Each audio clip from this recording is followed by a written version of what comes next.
fucking Google. Yeah, we're I can't live. wait for them to say. Doing some technical Can't wait for them to. difficulties. Can't wait for them to say the good old your password can't be the same as your old password. Password Right. strength is fair. They don't like this password. All right. So in case anyone who joined live is confused about what's going on, or if we pressed the button accidentally, we didn't. Steve is having some trouble with the good old FanDuel account. Yes, I blocked out of FanDuel. We got some personal problems going on here. Locked out of FanDuel. They're on to us, guys. They're on to Yeah, us. see, they're catching on to how good I am at what I do. Yeah, we can't let Steve bet anymore, guys. That's what No, the traders are calling each other. and my password has been reset. There you go. By the way, I just want to lead off with some breaking news. I will not be betting on a Rashid Shaheed touchdown today, which means he'll Do you probably not like score. the matchup? He's playing a team that plays a lot of man defense for the first time in a while. All right, I'm gonna have to take him out of my FanDuel lineup. Oh, interesting. Well, I was waiting on your word. He was pretty cheap today, so I'm like, oh, all right. Yeah, the Falcons. Falcons play like some. I mean, they've been playing less man recently in the last like month, but I can't imagine why they would play zone at this juncture with the team that they're playing today. Yeah. And as Derek Carr also stinks as a road favorite of 3 or less points. It's like 1 in 10. I have to say, I absolutely hate today's lines. It I hate stinks, today. man. I'm not gonna lie. Like, Today's slate sucks. So who's ready for Giants Patriots? Who's I was ready? just gonna say, we start with the real important game on the schedule. Who's getting Caleb Williams? We've got the Patriots and the Giants. It appears that Mac Jones will actually be starting. Oh, he is. Yes, apparently, but I mean, guess there's a little bit of a short leash there because the Patriots actually want to win today. They do. Oh wait, no, they don't. Wait, yeah, I'm not good at this fucking trying to get a first. Yeah, I I'm was about not to good say at this. you're not familiar with the tanking aspect of things. All right, I No, am no, very, no. I was reading I'm very the familiar with the tanking aspect of things. we need to lose. We need to somehow lose to that guy Tommy DeVito. A As passing of paisan. He's I the am passing paisan. no, do not believe that Tommy DeVito is a real NFL quarterback. I Well, He's just some guy that you found on the streets of Jersey, and his dad was owed a favor because he's all mobbed up. You know what I'm saying, man? You know he well, knows a here's guy. what I'll say about that. I'm glad that his dad's all mopped up because 8 people out of the 18 left last week got knocked out of my survivor pool. I'm down to the last 10 out of 188 people. So thank you, Tommy D, for knocking out the Commanders people. Dude, someone in my daily fantasy lineup actually had Tommy DeVito starting last week. Props to that fella. Okay, the ballsiest move of the week. Anyway, Yeah. the Patriots Giants. I mean, I can't pick a winner here, man. I don't know. The Patriots are going to win this football game. Yeah, I think the Patriots are going to win. It's Bill Belichick getting 2 weeks to prepare for a rookie quarterback. The Patriots are going to win this football game. My only question is the total. The total's 34. I think it goes under. FanDuel's got it at 35 right now, 35 and a half. It was at 33 and a half the other day. Yeah. I don't really like that it's moving up. What I'm thinking about doing is a teaser, a 7-point teaser with the under in the Giants game and the under in the Steelers Bengals game because I'm also a little uncomfortable with the total there. But yeah, I mean, just another game. Press the under. Watch Red Zone. Yeah. We got Steelers and Bengals who do not have Joe Burrow anymore, so we've just got Kenny Pickett versus Jake Browning. The Marquee again, matchup. yeah. Once again, man, the NFL really giving us a top slate this week. Evans, Thursday, decent slate of football. They at least tried. They did. I mean, They at least tried, right? On Thursday, they at least tried. Friday, uh, I'm gonna say I have to say this about Black Friday since we're talking about the NFL. That's their first time ever doing Black Friday football. They should have given themselves the option of flexing the game. 3 p.m., man. A three p.m. But the NFL put so much hope And on and so Amazon much Prime. into the Jets. So what they thought they had was a Black Friday Tua Rogers shootout with playoff implications late in the season. Oh, Instead, they had nothing at all, and they couldn't even advertise it because they put way too much stock in the Jets being good, and they did not leave themselves a backup plan. They should have left a way to flex that game. by the way, going Steelers, back, I just saw a cool stat. The Giants are 15-0-1 to the under since November 20 as a home dog of less than a touchdown. So who cares about 35.5? Push it. yeah. So Steelers, look, I guess I'll take the Steelers because I've at least seen Kenny Pickett. I don't know. I don't know what Jake Browning can do, and I know the Steelers got a tough defense. It's going to be a tough matchup. For the purposes of the show, I'll say Steelers. I am not betting money on it. Yeah, I am also not betting money on it. Man, I have zero faith in either offense. I'll take the Bengals getting the 2.5 points. Once again, not putting any real money on this, but for the purposes of the show, I'll take the Bengals getting the points at home in a low total game. I feel like that's a decent spot to be in. I understand, but I understand if they got Jake Browning back there, but I don't know how much better Kenny Pickett is, and I say that with all due respect. In terms of game impact, I don't really know what throws Kenny Pickett is making that's going to make me be like, oh, we're screwed now with this guy playing quarterback. It's going to be run game heavy. I think both defenses are good against the run, and the home team getting the points will be fine by me. Kenny Pickett has been so bad that I'm even seeing Steelers fans on my timeline talking about like, oh wow, maybe it wasn't all Matt Canada. That's when you know it's bad. Yeah, so they're not 100% blaming Matt Canada anymore, which means they have lost hope in Kenny Pickett. We got if you haven't lost Kenny Pickett, what are you watching? We've got another just marquee matchup here, man. We've got the Panthers and the Titans. Banger of a football game right here. Yeah, Titans are favored, but the Titans are on my no bet list because the Titans aren't very good at football.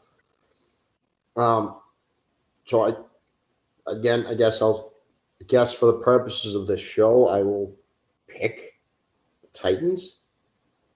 I don't think I'm putting any money on the Titans. Yeah, so this game kind of sucks. I'm more prop betting this game. Here's what I will say. Look at him. Carolina's 31st ranked run defense in the NFL in terms of EPA. So I think Derrick Henry has a good day. Panthers play a ton of zone defense. Will Levis has struggled versus single high, and they play a lot of single high. So I expect the screw this guy trying to put a commercial in our comments. No offense, dude, but come on, we're not your advertisers. Adam Thielen, I think should have a good game in this one. I think that they're going to be throwing a lot. I think the Tennessee DBs are absolutely awful, and I think he's been the main target for a reason. I think they're going to go short and intermediate when Jeffrey Simmons and the Tennessee defensive line get a ton of pressure. Thielen's that short route guy to kind of be the underneath fella. So I like Thielen anytime touchdown at plus 240. I think the odds are that are good on that are good. And then I'm actually just going to look at the best price I could find for Derrick Henry for the anytime touchdown because I want to take him as well. I think it's on FanDuel. I think he's plus 100, which is fine by me. Honestly, I think he gets in. That's cool. But I want to see if there's any better prices out there before I do that because I want to give you guys the best price.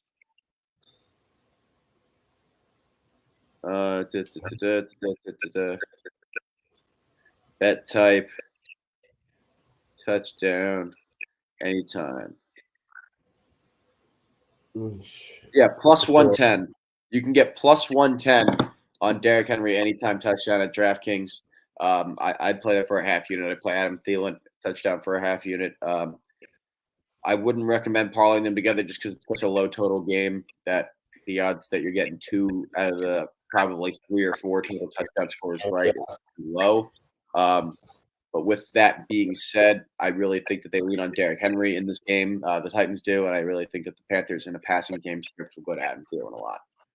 So, purposes of game picks, I don't believe Tennessee has done anything or shown anything to be favorites of more than a field goal. I understand they're at home. I understand the better team. I think it's probably a fair line, but you're giving me 3.5 points against the Titans. I'll take it. All right. This is actually a pretty good game. By the way, the Texans come on. Jaguars and Texans at 1 o'clock. Everyone seems to have a different opinion on this one. I'm a little iffy. I'm gonna take the Jaguars here. Interesting. I think they should. I just think they show up today. I don't know. I got a weird feeling. I got nothing but respect for how good CJ Stroud has been lately, though. My guy, man. Yeah. So as many of our viewers know, I'm very partial to CJ Stroud because I've been watching him since he was another in DFS last week. I won some money.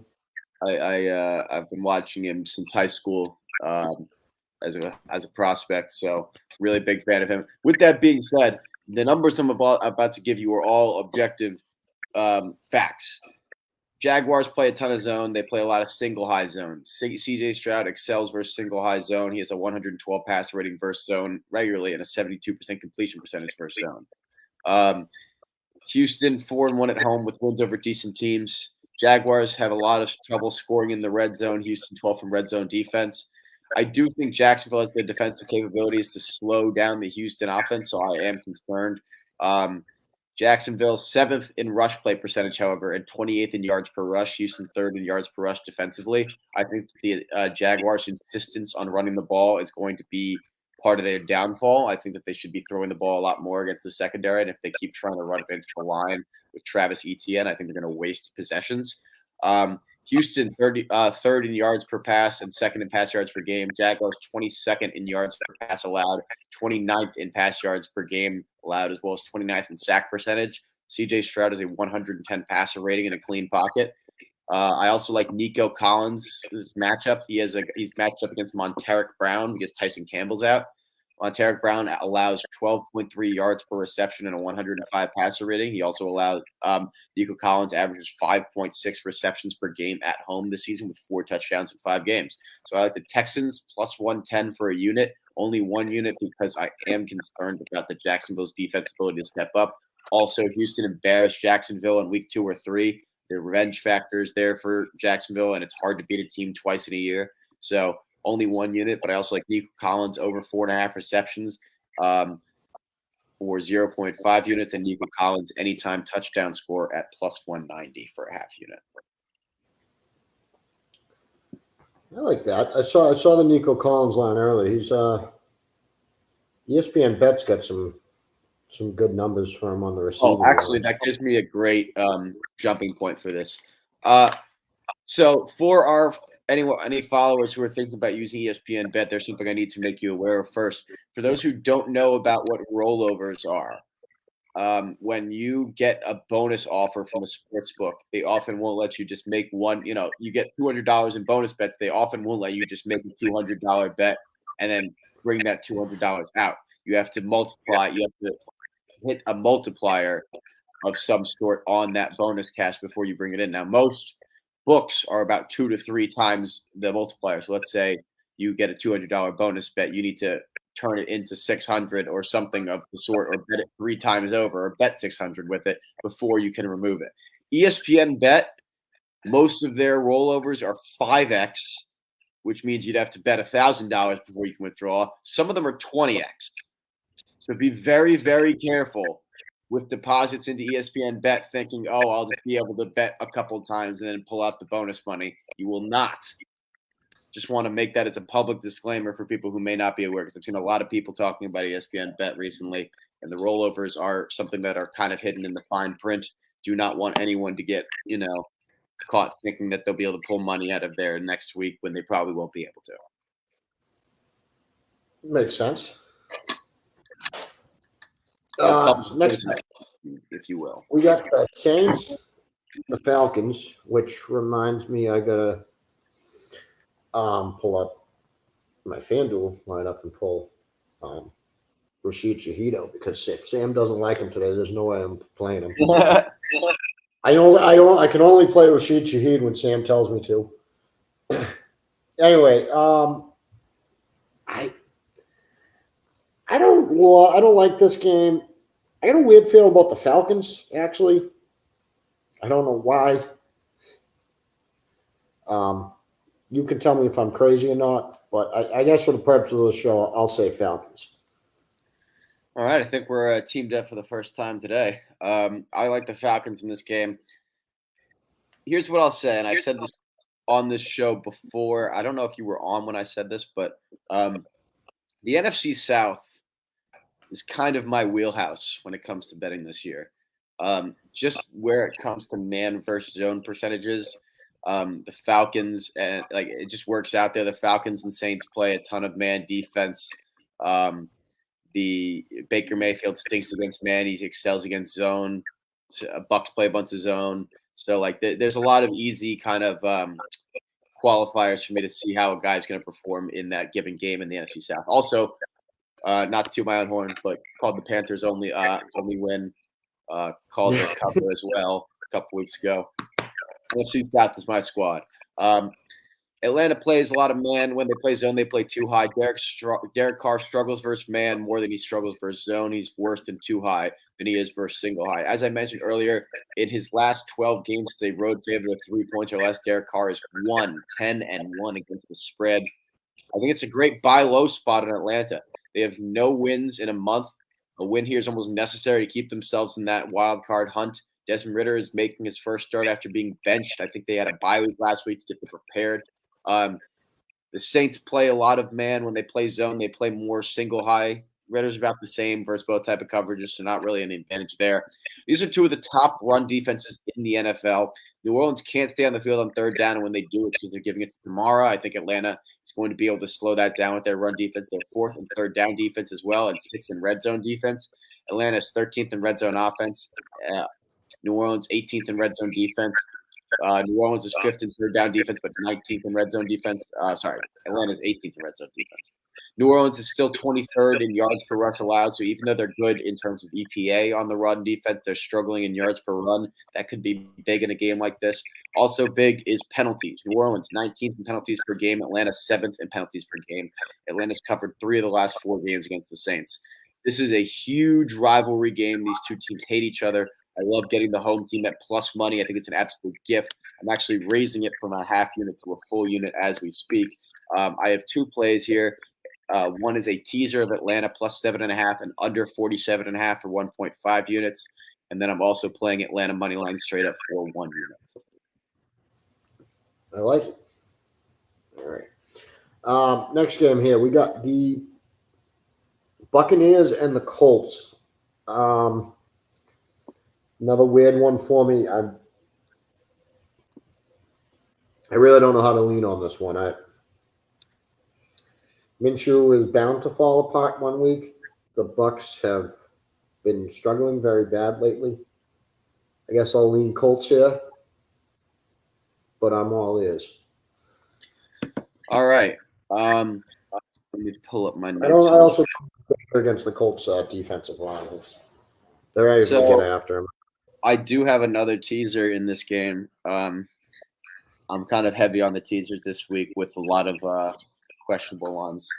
But here's what I'm looking at here. Tampa Bay missing a lot of talent. Levante David, Jamel Dean, both out. Devin White, Carlton Davis, questionable if those two guys don't play, even though I think one of them will. It's going to be questionable for how the Tampa Bay defense plays. Indy runs the most zone defense in the NFL. They run a lot of single high. Baker Mayfield excels against zone and is best for single high. Tampa runs a lot of zone, but Gardner Minshew is worse for zone. They run single high more than two high. Minshew is at Derek Carr, Mac Jones numbers when it comes to facing single high. Sorry, that was not supposed to be an insult. That's just what I have in my notes. Colts coming off of 2 straight wins in a bye week, but they beat two very iffy teams. Once again, no offense, that struggle against the run. Tampa is second in run EPA allowed. Tampa is also the worst pass defense in the league, so I'm a little worried about that. But Indy is 21st in pass success rate. I don't think Gardner Minshew is in a perfect spot for succeeding here, so I don't think that those numbers matter as much as the actual matchup does. I think that this game ends up soaring over the total, being played in a dome. Both quarterbacks are in advantageous positions in their secondaries with questionable spots. Tampa should score a lot with Indy's defense being the way it is. Indy should be able to score a lot with Tampa's lackluster secondary. But with that being said, I don't think they'll be able to run it well enough to sustain their drives all the time. So I'm not necessarily going to play a bet on a big bet on the over, only a half unit max. Mike Evans has scored a touchdown in 4 of his last 5 games. I love him against zone defenses. He's at plus 165 to score. So I have a 2-leg 6-point teaser of Bucks plus 8.5 and over 40 for a unit and a half. And then a Mike Evans anytime touchdown for a half unit at FanDuel. I like it. All right. I like that over too, actually. I think I might put a line on that. Next, we got 4:06 p.m. We have another thrilling matchup of the Rams and the Cardinals. I want to say Cardinals, actually, and I don't know why. You know, this is a game I am going to be skipping. I'm probably not going to bet on it. I do have Kyler Murray starting in one of my DFS lineups. I have him starting on my one of my fantasy teams, actually. But here's what I'll say about this game. Rams have dominated the Cardinals in the Sean McVay tenure. 12-2 straight up and against the spread against the Cardinals in their last 14. I would really actually like to hit the Rams, but the thing that's nagging me here, Cooper Kupp got injured last week. He's playing through it. Matthew Stafford got injured last week. He's playing through it. There's a lot of – I feel like that's going to hinder them. I feel like it's not being talked about as much because they got declared playing earlier in the week. But they're still playing injured. Cooper Kupp is still playing on a sprained ankle. Matthew Stafford's playing through bruised ribs. I just do not see where where anyone can have an advantageous angle here. I could see player props being a good spot with wide receivers. I could see Puka Nacua being a good player prop spot, honestly, with Cooper Kupp probably running a little half speed. But I have nothing for this one. For game picks purposes, I'll get the Rams. But I'm not proud of it, and I'm not happy with it. Yeah, I'm not putting money on the Cardinals. I guess I'm more just being supportive of my starting quarterback in DFS. Browns and the Broncos. This is funny to me. The Broncos had 2 tough games on their schedule. The Bills and the Chiefs, and they won. They started turning this around, and then they get the Browns with Dorian Thompson-Robinson. It's as they're starting to put things together. The Broncos might actually be able to put a run together. I was talking to one of my friends about this last week. It's entirely possible that the Broncos make the playoffs. I have to look at the rest of their schedule. I've got the Broncos winning today, for all the laughing that we've done I at like the Broncos in the first 5 weeks of the season. For the first 5 weeks we laughed at them, but adjusting to a new head coach is hard. And Sean Payton has those boys playing good football, straight up. I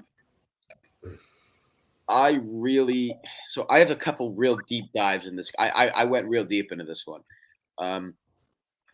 Denzel Ward, first of all, being out is a big factor. I'm actually going to let you go first because I need to take a little stizz rip to prepare myself for the little speech I'm about to give. I've got the Broncos here. I don't like Dorian Thompson-Robinson. I like the Broncos defense as much as it struggled earlier in the year. They've been playing better as of late.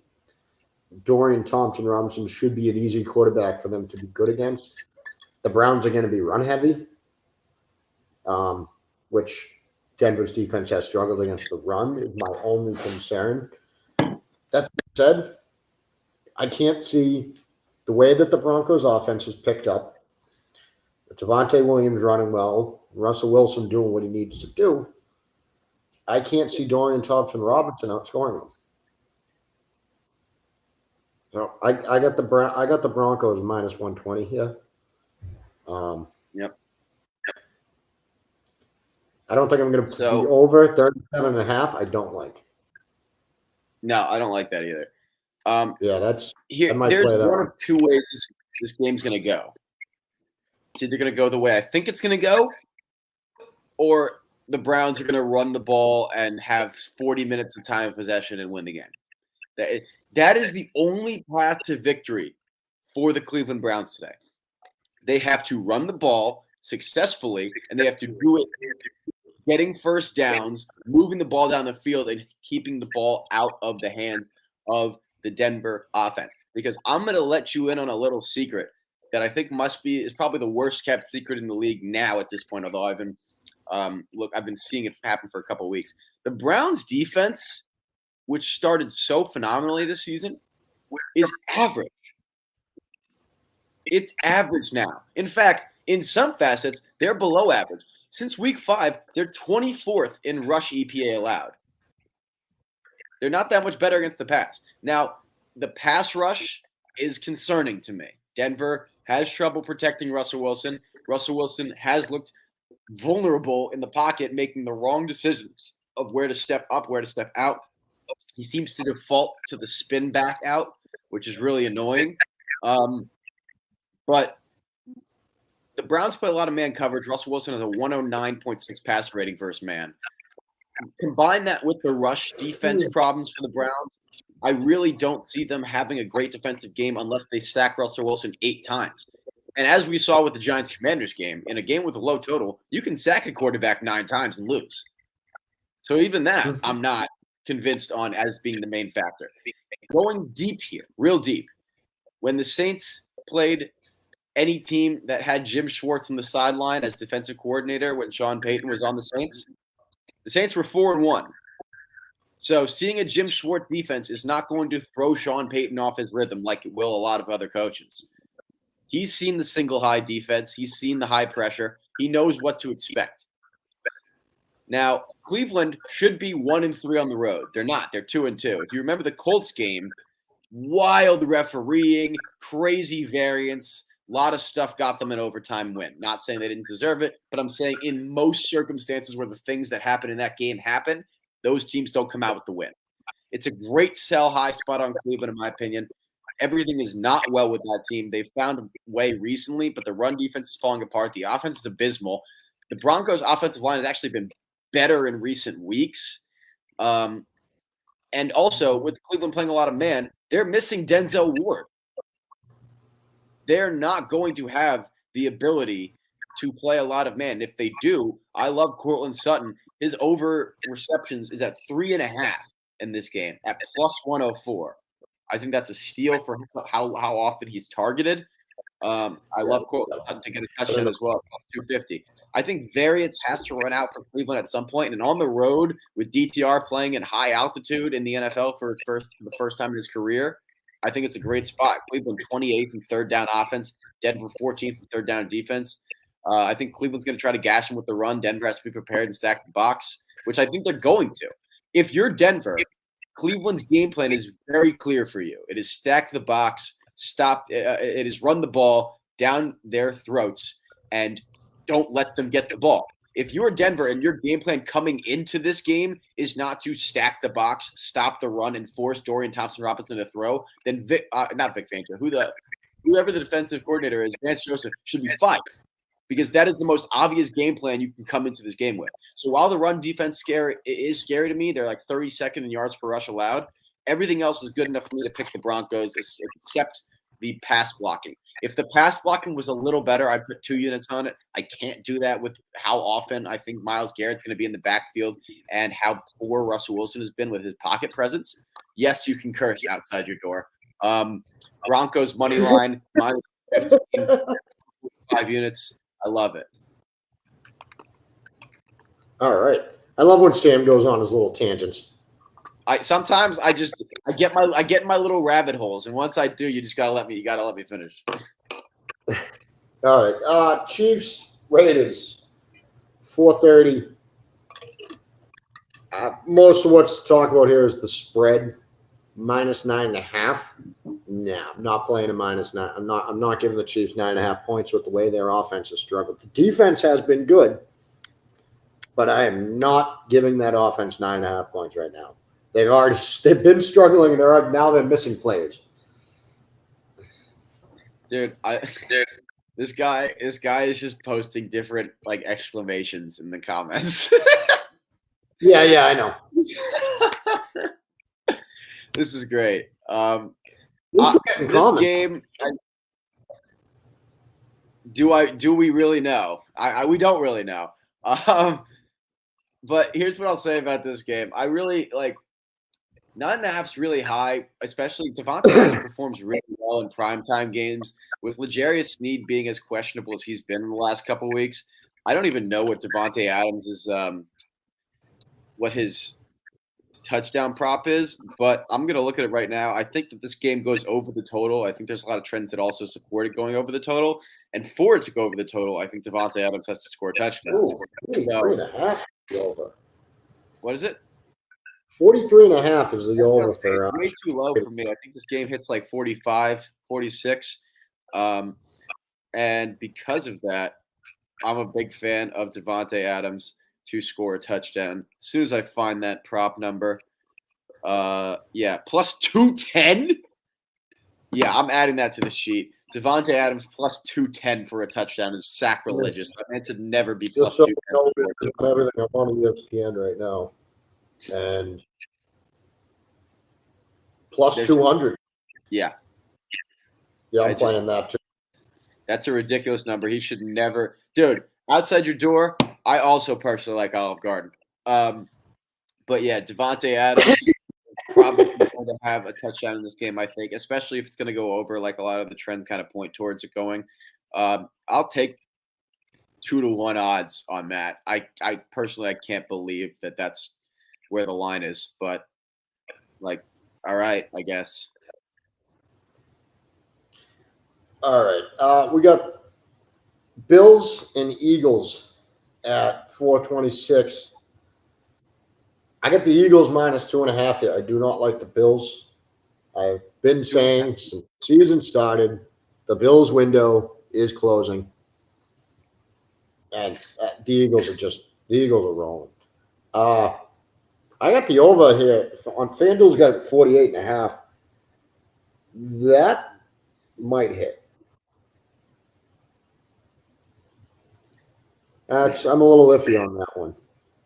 I can see the Eagles scoring a shitload of points against this Bills team.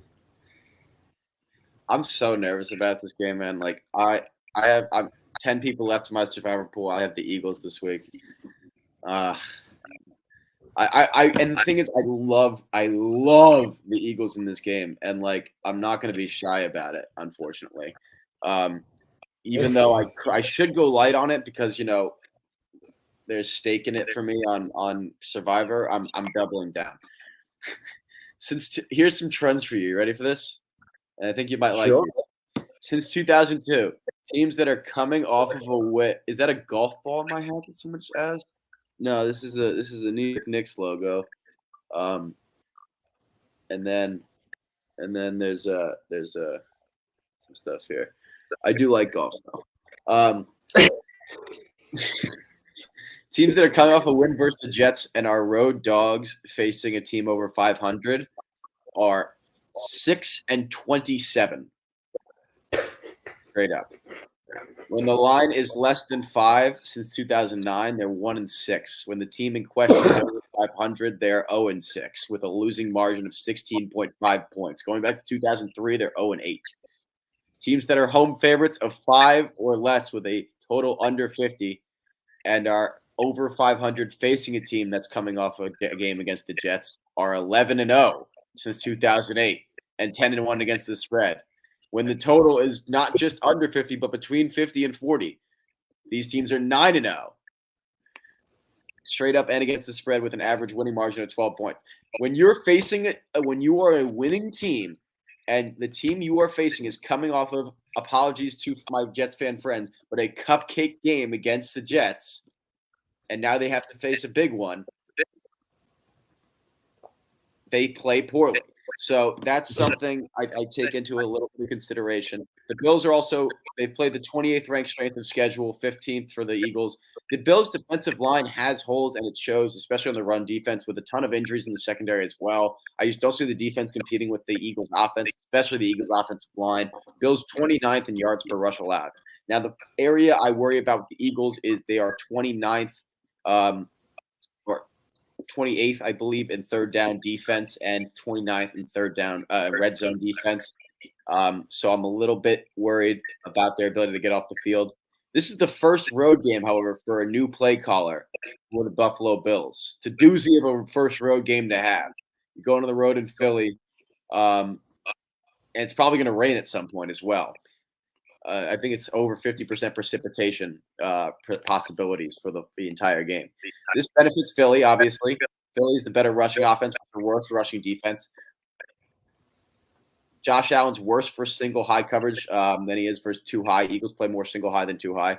Weather advantage, Philly. Home field advantage, Philly. Ball security advantage, Philly. Trench warfare advantage, Philly. Strength of schedule advantage, Philly. Time of possession advantage, Philly. Buffalo has failed to cover in 6 straight games with a time possession disadvantage. Eagles are 86.5% against the spread when they win as home favorites as 3.5 or less versus teams over 500. And I say that because I'm not taking the money line in this one. There's an 86.5% chance that if the Eagles win, that they cover the spread. That's enough for me.